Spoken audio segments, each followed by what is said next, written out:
इतने दिन मेहनत करने के बाद तो इतना हम चढ़ पाए थे, फिर मुझे गिरा दिया। फिर वो निराश होने लगता है। लाखों चलने वालों में कितनों को गिरा दिया, आगे बढ़ने लायक नहीं रखा। इसी मन का खेल है।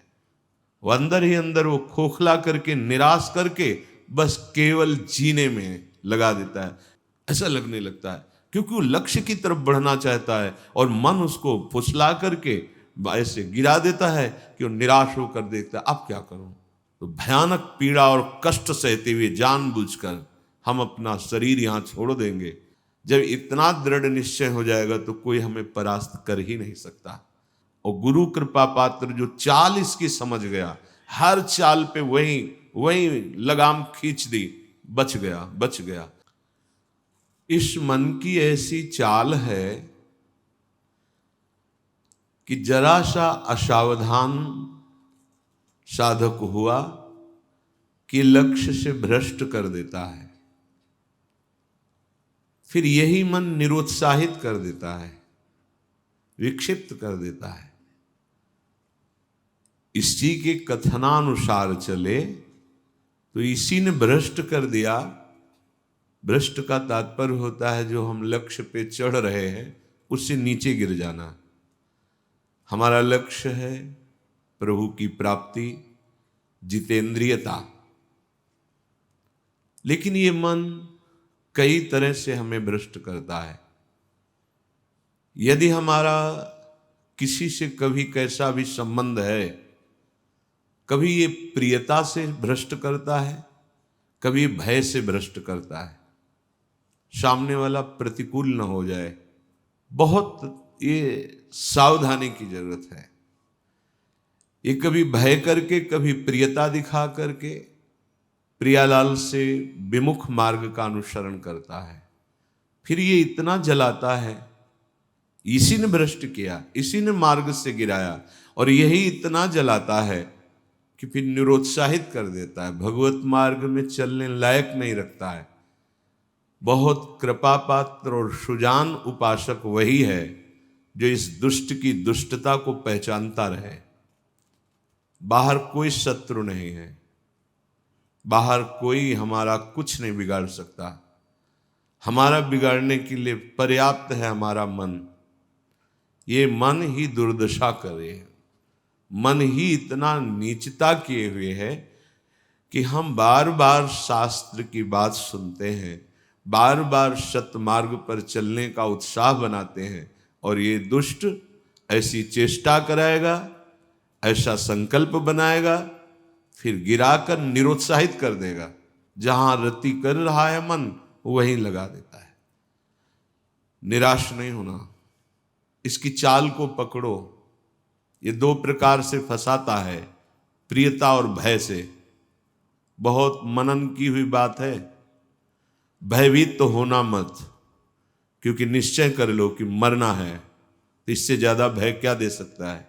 हमारी इज्जत श्यामा श्याम है, इससे भी भयभीत मत हो। अगर गलती हो रही है सुधार करो, गलती हो गई है प्रभु अहम त्वाम सर्व पापेभ्यो मोक्षयिष्यामि मां शुचः। आपको कमजोर होने की जरूरत नहीं है, बहुत ध्यान से सुनना। आपको कमजोर होने की जरूरत नहीं है। प्रमाद स्थिति में हमसे गलती हो गई, हम उस गलती को दोबारा ना करें। और ध्यान दीजिए, वो गलती कराने वाला आपका मन है। जब आप आनंदित होंगे, जब आप उत्साहित होंगे, तब ये फंसाएगा, इसकी चाल है। इसीलिए उदासीन अति रही गोसाई, जो उदासीन रहता है उसकी नजर अपने मन पे रहती है। और जरा सी भी उन्मत्तता आई कि फिर मन जो है वो ऐसी जगह फंसाता है। इसलिए बचो, इस दुष्ट की चाल बहुत विचित्र है। और जहां ये पवित्र हो जाता है तो यही भगवत स्वरूप हो जाता है। इसके लिए निश्चय करना पड़ेगा। प्राण चाहे चले जाएं, अब हम न प्रियतावश न भयवश गलत नहीं करेंगे। बस यहां रुकना होगा, यहां पकड़ो, यहां बैठा लो हृदय में बात। इतना बहिर्मुख हो चुका है उपासक कि वो पकड़ ही नहीं पाता है अपने अंदर की कमी को। वो अंदर ही अंदर वो खोखला करके, निराश करके बस केवल जीने में लगा देता है। खाया पिया सोया खेला कूदा, समय कट रहा है, बढ़िया है। नहीं भाई, ये बहुत दुष्ट है मन। बार बार इसलिए कह रहे, इस पर कभी विश्वास न करो। जब तक शरीर का होश है तब तक सबसे बड़ा दुश्मन हमारा मन है, दूसरा कोई दुश्मन नहीं। इस दुश्मन को देखते रहिए। ये 5 ज्ञानेंद्रियों को साथ लेकर हर समय हमारे पतन का प्लान करता रहता है, पतन का संकल्प बनाता रहता है।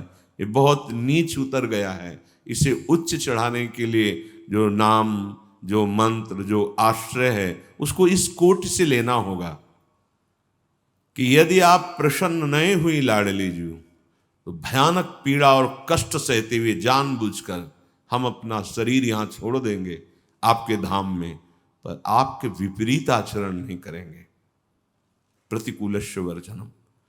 श्री वृंदावन में हमें आपका कृपा कटाक्ष चाहिए, आपका साक्षात्कार चाहिए, आपकी प्रसन्नता चाहिए।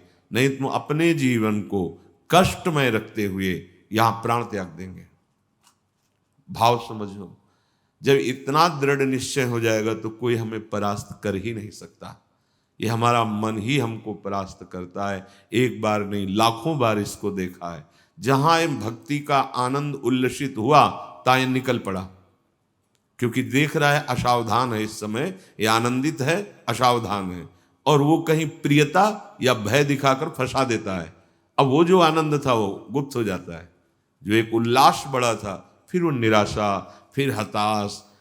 अच्छा उपासक है तो उसको लगने लगता है क्या करूं, जीवन नष्ट कर दूं, ऐसा लगने लगता है, क्योंकि वो लक्ष्य की तरफ बढ़ना चाहता है और मन उसको फुसला करके ऐसे गिरा देता है कि वो निराश होकर देखता है अब क्या करूं, अब कहां जाऊं। पहली बात, निराश नहीं होना है। जिस समय आपकी भक्ति का आनंद उल्लास से युक्त हो, उस समय आपको उदासीन होने की जरूरत है, प्रसन्न होने की नहीं जरूरत है। ये आंतरिक बात कह रहा हूं, सावधानी की। उस समय बिल्कुल निरीक्षण मन के ऊपर ही होनी चाहिए, पूरी दृष्टि, क्योंकि उसी आनंद उल्लास में भागेगा, निकलेगा विषय सेवन के लिए, क्योंकि आपको गिराना है, उसका काम है गिराना। बाहर कोई गिरा नहीं सकता, अंदर से अपना बड़ा भारी शत्रु मन है, यही गिरा रहा है। उदासीनता जिस साधक के जीवन में नहीं, वो आगे नहीं बढ़ पाता है। उल्लसित नहीं होना, अंदर उल्लास, तो पूरी की पूरी एकाग्र दृष्टि मन पर। कहीं हमारा मन उल्लास में के छिद्र से भागकर कहीं फंसाने तो नहीं जा रहा है। हमने देखा है इसको 2 तरह से फंसाता है, एक प्रियता और एक भय। भय मान सम्मान, यश कीर्ति, लोक लज्जा, इसका, और प्रियता कि हमें बहुत प्यार करता है। 2 स्थिति में मन भागता है और साधक को गिरा देता है। तो साधक का निश्चय होना चाहिए कि अब या तो प्रियाजू की मुस्कान, नहीं तो प्राणों का समर्पण। अब सौदेबाजी मन से नहीं होगी। अब हम जलने के लिए तैयार हैं। अब हम सौदेबाजी नहीं करेंगे कि मन प्रसन्न हो जाए तो भजन में सहयोग करेगा। ये नीच कभी नहीं करेगा सहयोग। इसको तो जलना ही होगा, बिना जलाए आगे नहीं बढ़ सकते। महापुरुषों ने कहा है कि यदि आप अपना जीवन प्रभु के चरणों में न्यौछावर करने के लिए तैयारी कर ली है, जैसा श्रीपाद कह रहे, ये न्यौछावर है कि या तो प्राण समर्पित, कष्टपूर्वक हम शरीर, या फिर आप मुस्कुराओ। बीच में हम स्वीकार नहीं करेंगे इस मन की मनमानी आचरण। बहुत निकृष्ट है, बहुत रुलाया है, बहुत परास्त करता है। पूरा जीवन हो गया है इसको लगाते ही लगाते, तो इसको पढ़ पाए हैं कि हाँ ये है क्या चीज। बहुत नीच प्रवृत्ति है इसकी। एक क्षण तो ये वैराग्य की स्थिति में, एक क्षण में आपको लगेगा भगवत प्राप्ति की स्थिति, और एक क्षण में इतनी गंदी स्थिति पैदा कर देगा कि लगेगा अभी तक जीवन में कुछ हाथ ही नहीं आया। साधक की धज्जियां उड़ाता रहता है मन। और गुरु कृपा पात्र जो चाल इसकी समझ गया, हर चाल पे वही लगाम खींच दी, बच गया। नहीं, बहुत नीच प्रवृत्ति का है ये। अगर इसको समझ पाओगे तो आगे बढ़ पाओगे, नहीं तो निराशा पैदा करके भगवान से विमुख कर देता है।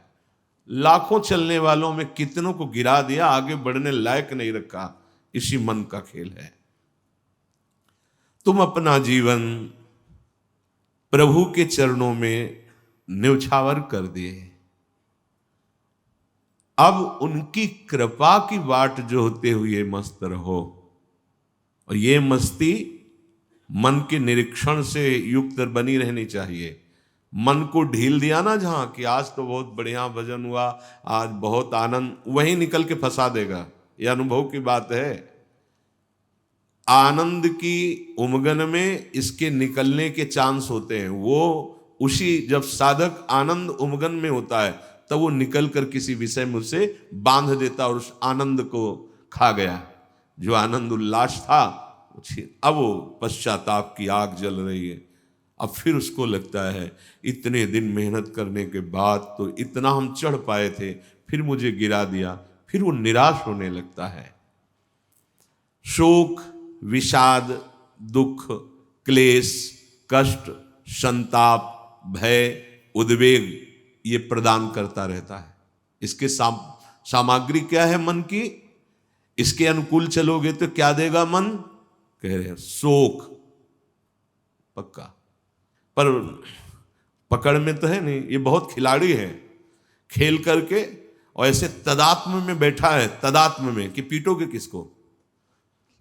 तदात्म, तुम्हें तदात्म कर लिया है। अब उसको दंड कहां से दोगे? दंड तो तब दे जब दृष्टा बने ना। वो तो तदात्म कर लिया है। अब जब कुछ नहीं समझ तो आज से भोजन नहीं करेंगे, उसमें कुछ फर्क नहीं पड़ना। वो इतना बलवान, उसको कोई फर्क नहीं पड़ना। तुम 10 दिन के बाद जब भोजन पाओगे तब तुम्हें वहां फिर खड़ा कर देगा जाके, जहां नहीं खड़ा होना चाहिए। ये सबसे बड़ा बंधन मन है। मन ही मोक्ष का कारण है, मन ही बंधन का कारण है। ध्यान दीजिए, जब आपने अपना जीवन प्रभु को समर्पित कर दिया, भगवत प्राप्ति का निश्चय कर लिया, तो अब तुम्हें मन से सावधान रहना है। और किसी से कोई दुश्मन नहीं है। कोई हमें भ्रष्ट नहीं कर सकता त्रिभुवन में। कोई हमारा किसी भी तरह से आनंद का नाश नहीं कर सकता। एक दुश्मन है, वो है मन। ये बहुत अनुभव की बात कहते हैं। जिसने मन पर सदैव निरीक्षण दृष्टि रखी वो आगे बढ़ गया। और जो आनंद में, सम्मान में, प्रियता में, वाहवाही में चूक कर दिया, वहीं मन प्रवेश करके माया में आपको नष्ट कर देगा। लक्षण मन के पास क्या है खजाने में? जब मन के आप अनुकूल चलेंगे, मन के अनुकूल, तो आपको क्या देगा? शोक, विषाद, दुख, क्लेश, कष्ट, संताप, भय, उद्वेग, ये आपको देगा। अगर आप प्रभु के अनुकूल चले,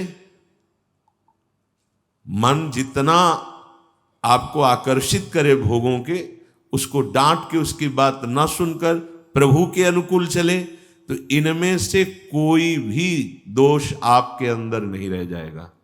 ना आपके अंदर शोक होगा, ना विषाद होगा, न दुख होगा, न क्लेश, न कष्ट, न संताप, न भय, न उद्वेग, कुछ नहीं रहेगा। निश्चय, ये बात निश्चय समझ लो, सारा का सारा मन का एक खेल है। जो सब दुखी हैं, सब परास्त हो रहे हैं, सब जल रहे हैं, उसका कारण मन है। ये मन प्रत्येक श्वास यदि अपने प्रभु के सुमिरन में अर्पण कर दी जाए और मन की बात ना मानी जाए तो प्रसन्नता बढ़ने लगे। स्वाभाविक। 2 बातें कह रहे हैं। पहली बात तो हर श्वास में नाम जप चले। दूसरी बात, मन की बात नहीं माननी है। इससे लड़ना पड़ेगा। बिना लड़े कोई परमार्थ का योद्धा विजय श्री प्राप्त नहीं कर पाता। और ये बहुत रुलाता है, बहुत दुख देता है। यही प्रतिकूल हो जाता है। पहले फुसलाएगा आपको, तन्मय करेगा, इसे छू लेते हैं, इसे देख लेते हैं, इसे भोग लेते हैं, बड़ा सुख मिलेगा। और आपने यदि उसके अनुकूल कर लिया तो वही फिर शोक, विषाद, दुख, क्लेश, अशांति ये फेंकेगा। अब तन्मयता में वो तुम्हारे बैठ गया है, तुम उसको अपने तन्मयता में ले लिए, तो अब बाहरी दृष्टि रहती है, चलो फिर आज से अन्न नहीं खाते, आज से मौन हो। कुछ फर्क इस पर नहीं पड़ेगा तुम्हारे मौन से, तुम्हारे अन्न त्याग से। इस पर एक बात केवल, इसकी बात माननी नहीं है, बस।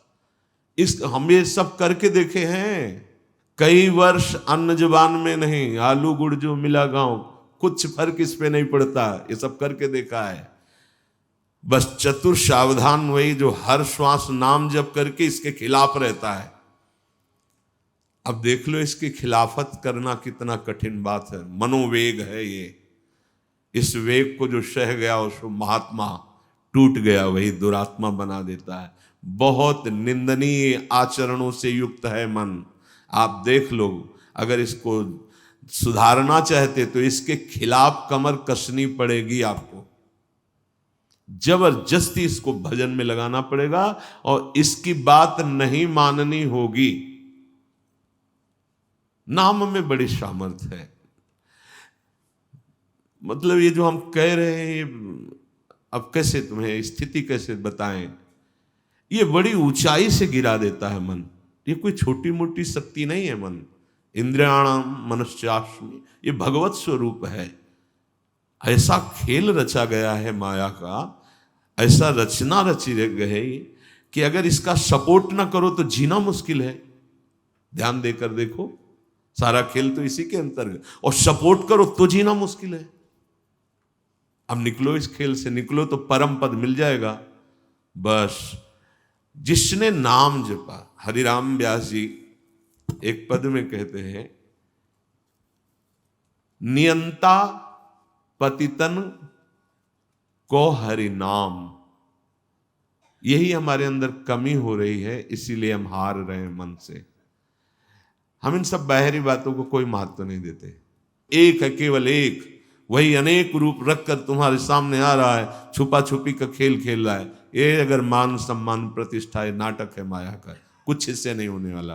कोई इससे आत्म शांति नहीं प्राप्त होती, इससे आत्मानंद की अनुभूति नहीं होती। ये उपलब्धि ना मान ली जाए, हाँ, कि बहुत ऐसा, ये सब स्वप्न है, स्वप्न है। वो एक जादूगर विविध रूपों में आके कह रहा है, पहचान, अगर मेरे मार्ग का पथिक है तो पहचान, मैं तेरे सामने हूं। तो पहचानना तो भूल जाते हैं। अरे बहुत बड़ा सूक्ष्म खेल है। जीत गए तो ब्रह्मा भी नमस्कार करेंगे, ये ऐसा खेल है।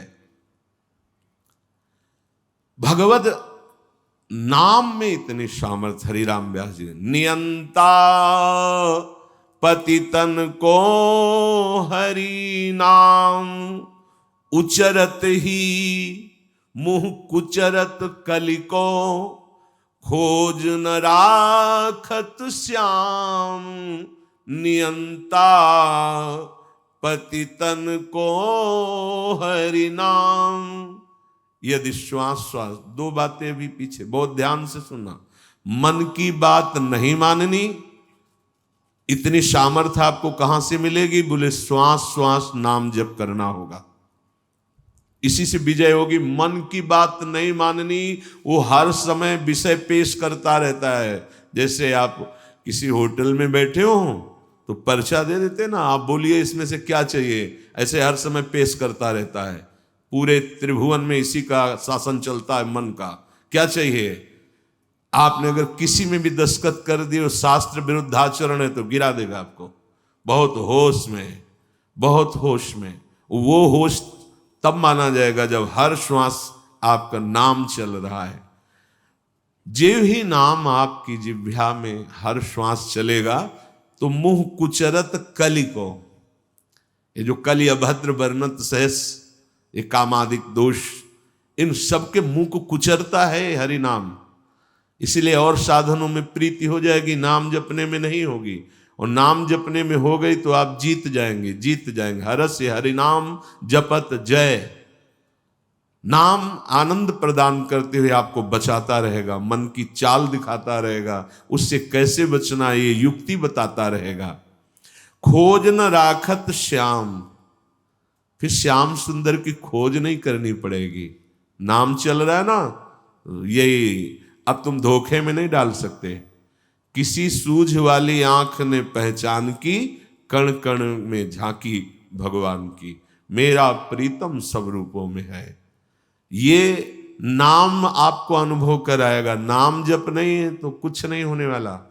बातें बनाने से माया का पर्दा नहीं हट जाएगा। बहुत विचित्र है, बहुत विचित्र। अच्छे अच्छे त्राहिमाम बोल देते हैं इस मन के आगे। हिमालय को उठा लेना सहज है, लेकिन मन को अधीन करना सहज नहीं है।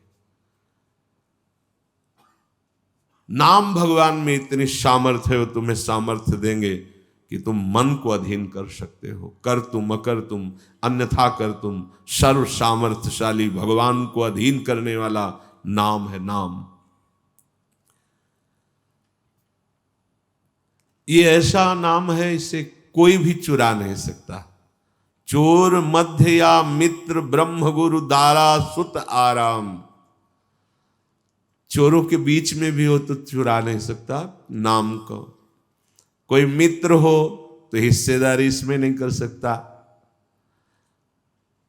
ब्रह्म स्वरूप होते हुए भी तुम जो दुख में डूब रहे हो, उसका कारण है कि नाम नहीं।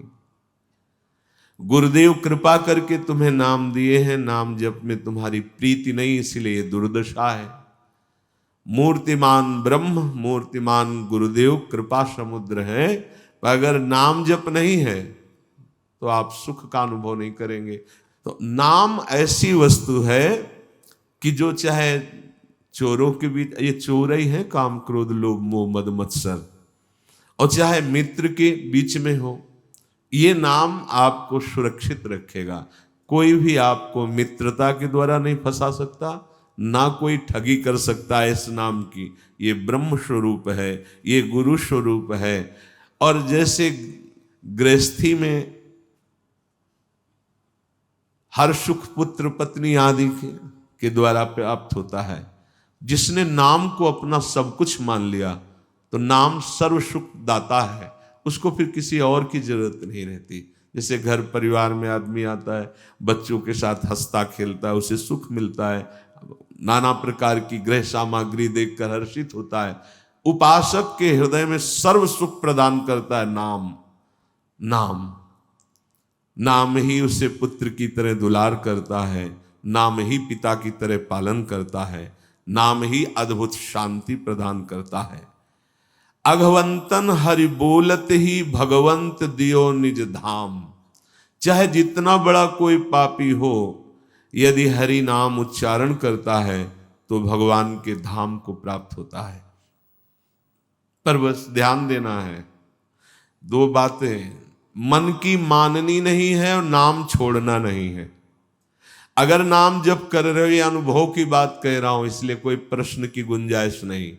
और मन के अनुसार तुम आचरण करोगे और नाम जप भी कर रहे हो तो भी आनंद का अनुभव नहीं होगा। आगे चल के कल्याण हो, मंगल हो, इसमें हमें कोई संशय नहीं है, लेकिन वर्तमान में तुम जलोगे नाम जपते हुए भी। यदि मन के अनुसार चलोगे तो तुम्हें भगवदानंद का अनुभव कभी नहीं हो पाएगा। शरीर छूटने के बाद भगवान जैसे अजामिल को परम पद, वो बात अलग है, लेकिन वर्तमान में जीवन मुक्तता और आनंद का अनुभव मन की बात न मानने से होगा। ये जो मन हमें गलत सलाह दे रहा है, ये जो मन हमें भोगों में फंसा रहा है, आप चाहे जितना प्रयास करें, ये आनंद का अनुभव नहीं होने देगा। छाती की बात कहते हैं, किसी के पढ़े लिखे समझाने की बात नहीं, यहां की बात। अगर विषय सेवन मन के अनुसार हो रहा है तो साधन होने पर भी भगवदानंद का अनुभव नहीं होगा, नाम जपने पर भी भगवदानंद का अनुभव नहीं होगा। ये रोकना होगा। धर्म विरुद्ध आचरण के लिए मन जो हमें सलाह देता है, नहीं मानना होगा। हरिपद पंकज छत्र छाह बिन मिटे न दुख रवि घाम। नियंता पतितन को हरि नाम। हरि के चरणारविंद का आश्रय, मुख में नाम, मनमानी आचरण पर शासन, फिर ये संसार की धूप उसको लगती नहीं है। फिर दैहिक दैविक भौतिक कोई भी ताप उसे स्पर्श नहीं करता है। जो हमें आनंद अनुभूति स्थिति प्राप्त होनी चाहिए वो स्थिति नहीं है। बिना स्थिति के बातों से माया पर विजय प्राप्त नहीं की जा सकती। इसलिए नाम जिह्वा से और बुद्धि एकदम सावधान होकर मन की हर चेष्टा पर निरीक्षण। मंगल में भगवान ऐसा विधान बनाएंगे कि आप सर्वदा सुखी और प्रसन्न रहेंगे यदि आप ऐसे चलेंगे। भगवान हमारे विचारों को देखते रहते हैं। ध्यान से सुनना, तुम जो विचार अंदर कर रहे हो वो भगवान देख रहे हैं। जब भगवान देखते हैं कि इसकी आशा का विषय संसार है, मैं नहीं हूं, तो अब बाहरी हमारी क्रियाएं भक्ति की हो रही हैं, आशा संसार की है, तो भगवदानंद का अनुभव नहीं हो रहा है, हाथ में विफलता लगती है। बिल्कुल अक्षरशः ऐसा ही है। बहुत गुस्सा लगती है मन पर, बहुत गुस्सा कभी कभी लगती है कि ये साधकों को नष्ट करने के लिए हर समय जाल बुनता रहता है। जैसे मकड़ी जाल बुनते है ऐसे ही बुनता रहता है जाल, और ये खुद जलता है, खुद परेशान होता है, खुद बंधन युक्त होता है।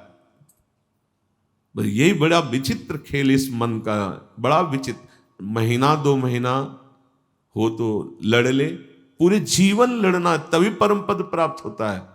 पूरे जीवन जरा सी चूक होती फंसा देता है, निराश कर देता है, उदास कर देता है। भगवान तुम्हारे अंदर के विचार को देखते हैं। तुम्हारे विचार में यदि आंतरिक संसार के सुखों की आशा है तो वो आपके अंदर हैं, अनुभव में नहीं आएंगे। देख लो, जो लोग कहते हैं ना कि इतने वर्ष हो गए हमें नाम जप करते, उसका भाव समझो। अंदर के विचार भगवान तुम्हारे देखते रहते हैं। तुम्हारी आशा यदि संसार के भोग हैं तो सामने नहीं आएंगे, यहीं हृदय में बैठे हैं। उत्तम भाव प्राप्त करने के लिए तुम्हें अपने मन से संसार के विचार हटाने होंगे।